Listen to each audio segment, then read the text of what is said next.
It had been a long, hard week. I was tired and not in the best of moods. Business was going great, but my personal life sucked. As soon as I stepped out of the truck, the sounds and atmosphere of my world immediately came over me. My name is Garrett Terrell. I own and operate the largest gravel pit in this part of the state. I run a solid business, and I make a good living. It's noisy, dirty, and annoying as hell. But I make good money because I'm willing to put up with all the crap this job requires. I paused for a moment and looked around my empire before walking into the two-bedroom that serves as my office. "Good morning, boss. You look like hell. Did you spend another night with Johnny Walker or one of his brothers?" Nikki Lomax ran the office, and she also kept an eye on my personal life as best she could. "Nah, I just finished a six-pack of Black and Tan and watched a rerun of Justified. I didn't even go to bed, just passed out in my chair." "Well, there's a stack of papers on your desk and a list of phone calls you have to take. When you come to your senses, I have more important things to do, which we'll talk about later. By the way, the State Correctional Services guy will be here at 9. "What the hell does he want? We file all the reports, don't we?" "Yes, sir. I think he's got 2 new guys he wants you to consider." "Damn.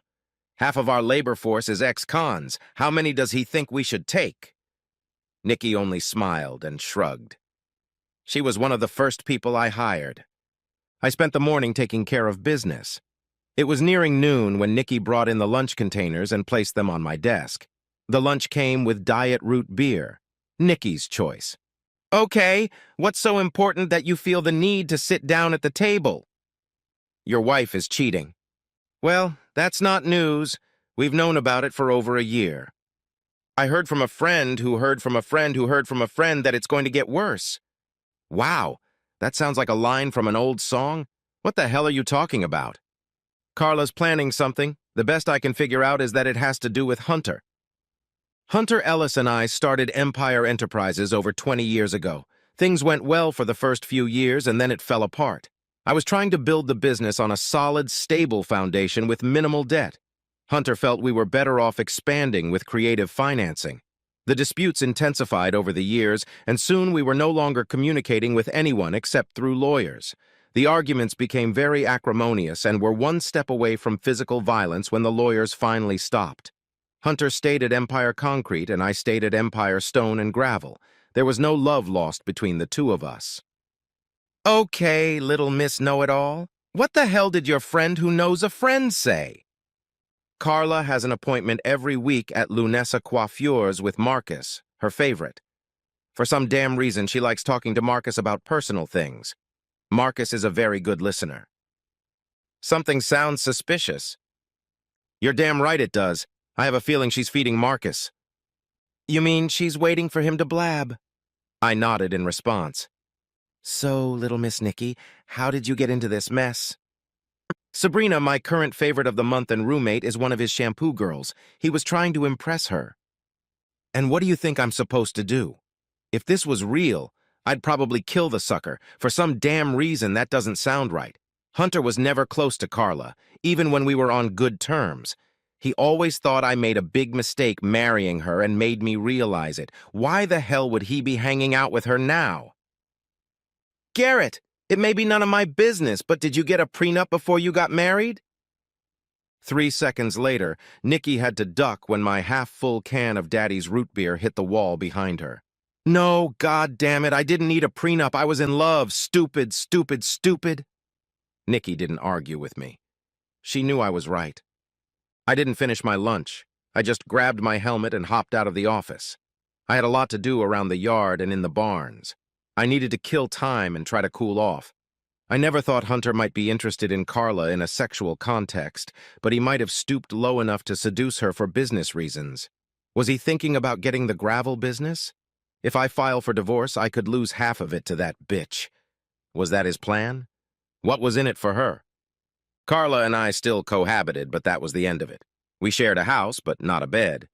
She had her own car and credit cards. I paid the bills and put up with her. Sometimes she didn't come home. I didn't care. 2 hours later, I was back in the office. "You have a meeting with Hunter at the Nut Bar at 4 o'clock. He said it's important." "Nikki, I haven't talked to Hunter in years, and now he wants a meeting. I don't like that. How would you feel about coming with me? No way, Jose. And when you go, leave the makeshift in the office. We can't have you going off half-cocked. Who is this will you speak of? The 38 guys who work here, dummy. What the hell are they going to do if you get arrested? Leave that damn gun in your desk drawer.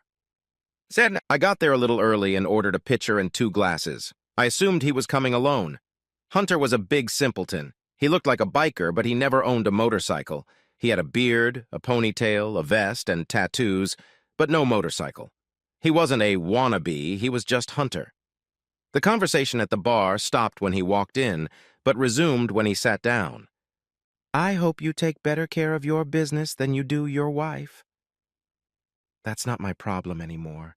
I gave up trying 3 years ago. Why is it a problem? Garrett, that bitch has been hitting on me for the last month. She's been coming into the store regularly and calling my cell phone. She knows where I spend my weekends and shows up there all the time. One night she parked her car on the street in front of my house and left it there overnight. She wasn't in the house, but that's what it looked like.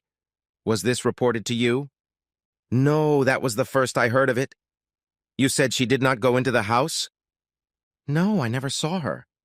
She keeps asking me to go with her to dinner or to the dance. Garrett, no offense, my friend, but I don't like that woman. Neither do I. It's getting worse. I heard from a friend who heard from a friend who heard from a friend that she had something going on with Vincent DeNino. What is this, REO Speedwagon Week?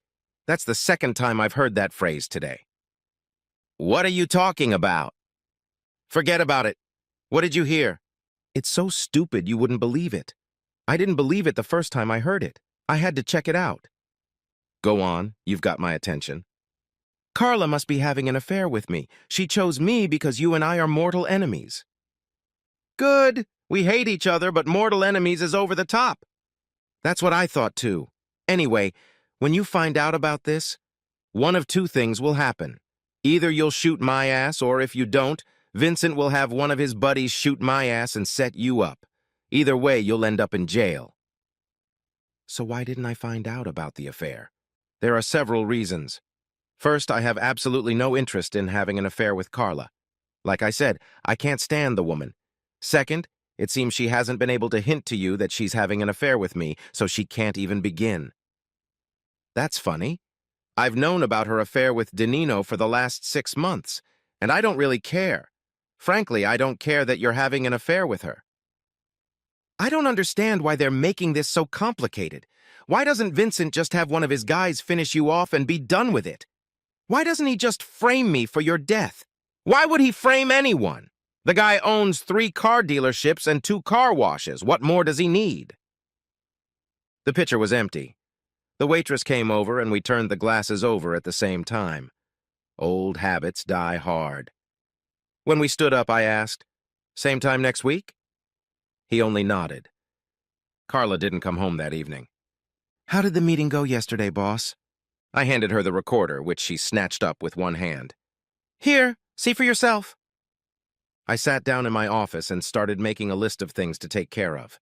Business could take care of itself, but my personal life was falling apart. None of it made sense. Nothing was adding up.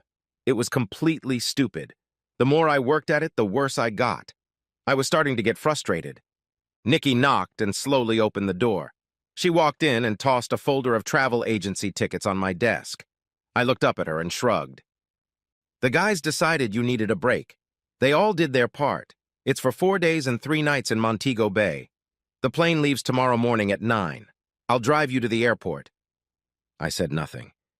I had just gathered my things when there was a knock on the door. I had never seen her before, but she seemed awfully familiar.